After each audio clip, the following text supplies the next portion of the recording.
Today I'm going to show you how I prune my fruit trees. The essential tools that I have are some good quality pruning shears.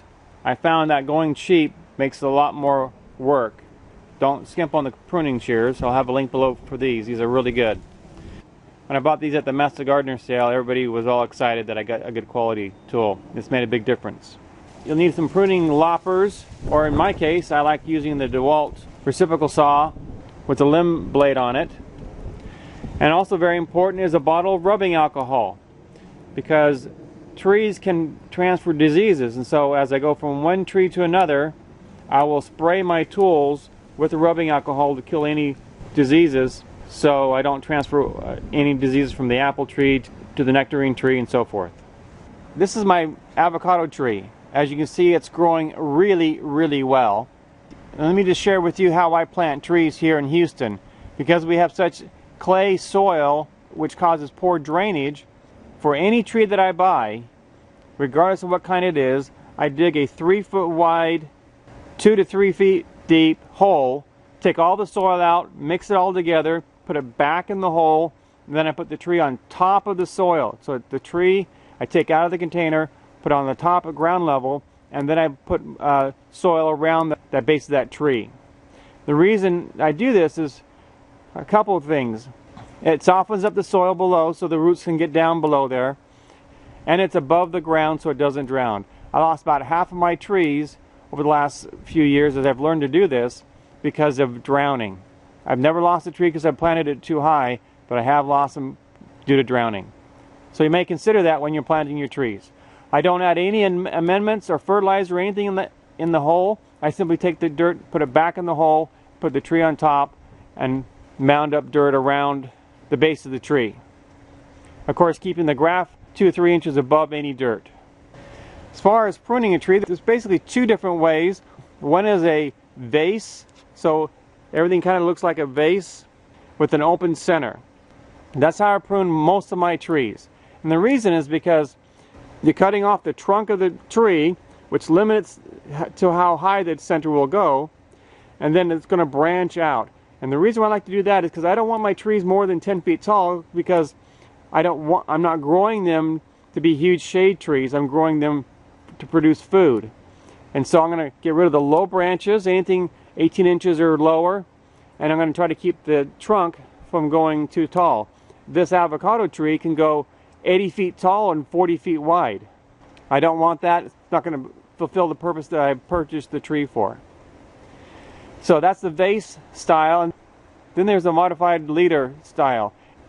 The modified leader pruning style is you have the main trunk keep growing, then you have 3 to 5 main branches coming off, and then those split out to branches over the years. And that allows the tree to get taller. And then there's a combination of the two, where you let the trunk get tall to a certain point, then you cut the top off to help limit the size of the tree. Really, pruning is how you want the tree to look and how you want it to grow. It's really up to you. It's almost impossible to kill a tree from pruning. So don't be afraid of doing it, but there are a couple things you do want to know. As a rule of thumb, branches that grow down generally do not produce much fruit or any fruit at all. So I remove all branches growing down. I only want branches that are growing up. Branches that have a nice arc to them are stronger because they give some bend. Branches going straight up, when they get heavy with fruit, don't have much give and can break. So I'm looking for a nice arch slope. I want sun and light to get in here. As you can see, it's pretty crowded. So I also remove any branches that grow in to the center of the tree and any branches that cross each other, because that crossing will cause it to get damaged and possibly get diseased or sick. This is a very stout branch, so even though it's close to the bottom, I'm going to leave it to help balance out the tree. I'm concerned if I removed it now, there'd be too much weight to one side of the tree. I removed this one.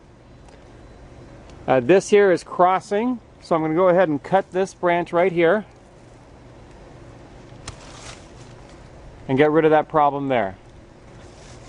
This branch is awfully weak, so I can train it to go up like this. As you can see, I've got some twigs on here, but you notice it's not very thick.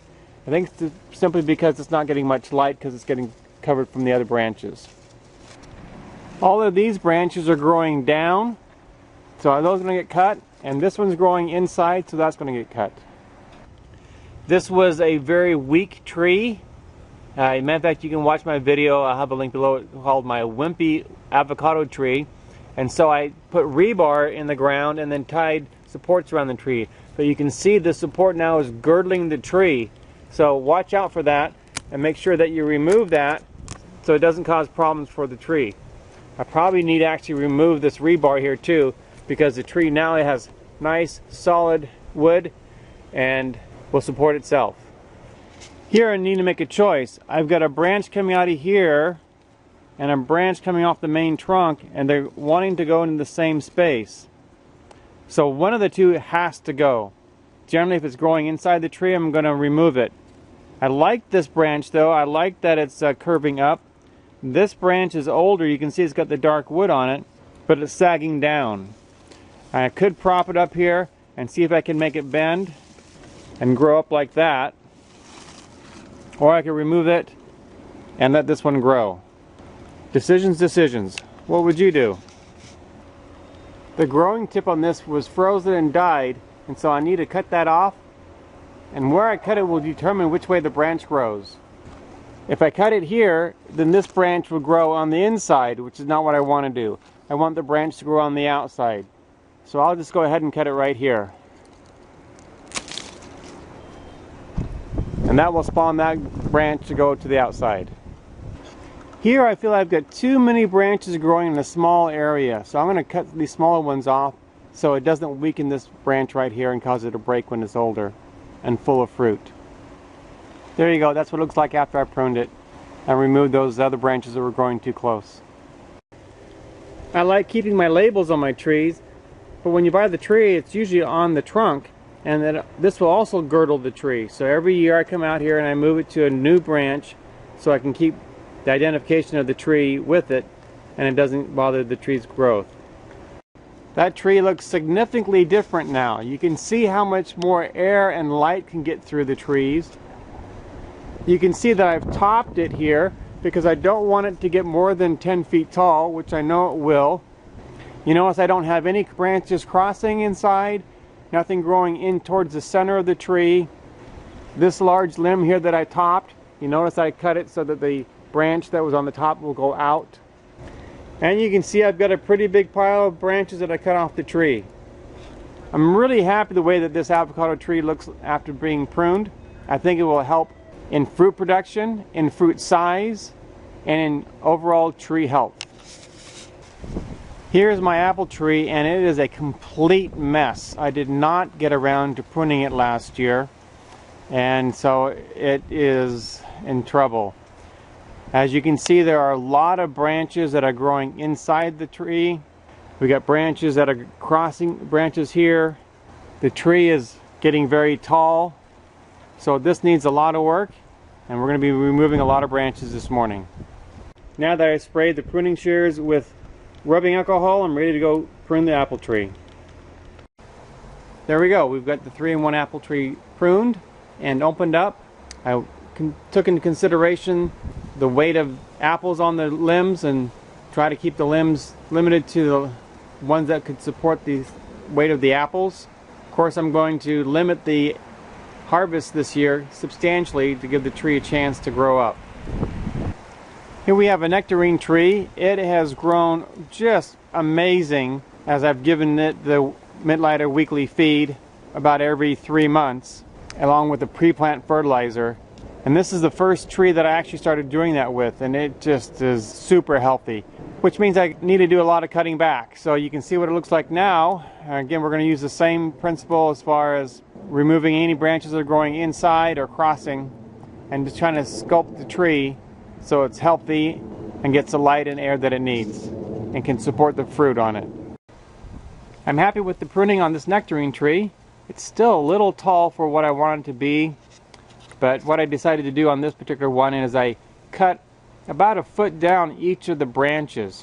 So wherever it branched, I cut about 1 foot off. making sure that I had the growth node where I wanted it to go. So I have the top node here, so it'll go out this way. If I had cut it here, it would grow on the inside, which is not what I want. What I typically do also during the year is, as I see branches come in and grow where I don't want them to grow, I'll just snip them off quickly. That minor pruning during the year is a good idea and doesn't hurt the tree at all. Actually, it helps it. Here we have the 1-year-old fig tree. Beautiful tree. You don't really need to prune fig trees. You can sculpt them if you like, but they don't need pruning. I'm simply going to go through and remove all these dried up figs. You can see we've got a lot of new growth coming on here already. And once I have all these trees pruned, I'll go ahead and give them the Midlighter weekly feed and the pre-plant fertilizer as per the directions in the video I have linked below on feeding shrubs and trees. This is a red silk pomegranate, and it's either a bush or a tree. It depends on how you prune it. I wanted it to be a tree, so I spent the last 2 years removing suckers from around the crown of the plant. Finally, after 2 years, it looks like a tree. And so I will continue to remove any suckers down around the base if they appear.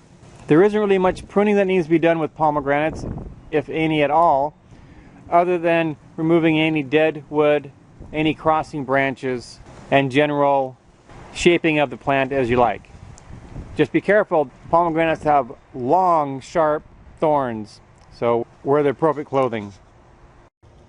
I don't know how well you'll be able to see on the video, but I did do some touch-up, did some sculpting, got rid of some branches that were crossing over and growing inside. Just basically made the pomegranate look how I wanted to. A lot of this pruning is art, and you just decide how you want it to look. Here I have my pear trees. They grow like crazy all year long. They're well over 16 feet tall, maybe 18 feet tall. And you can tell right here is where I cut it last year, and it grew probably 12 feet in the last year. So I do a lot of pruning on these because they grow so much. They do have a tendency to grow straight up, and I do like the branches to bend out a little bit, so I try to work with that. I have these trees planted 18 inches apart using the high density urban gardening technique. What this allows me to do is plant 3 trees, in other words 3 varieties, in the same space I would only be able to plant 1 tree typically.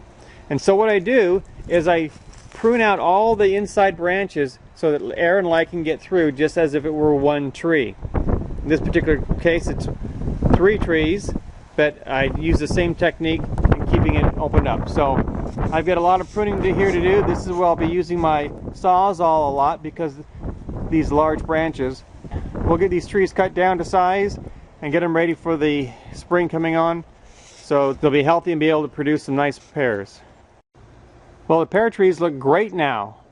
Where there was a Y, I cut about a foot past the Y to help promote branch growth. And then of course I cut it so the bud was on the outside edge, so the new branch would grow on the outside, not towards the inside of the tree. Even being pruned right now, they're about 9 feet tall. I'm going to have to keep on top of these to keep them from getting too tall on me. Here's my cherry tree. I'm really happy the way this has grown.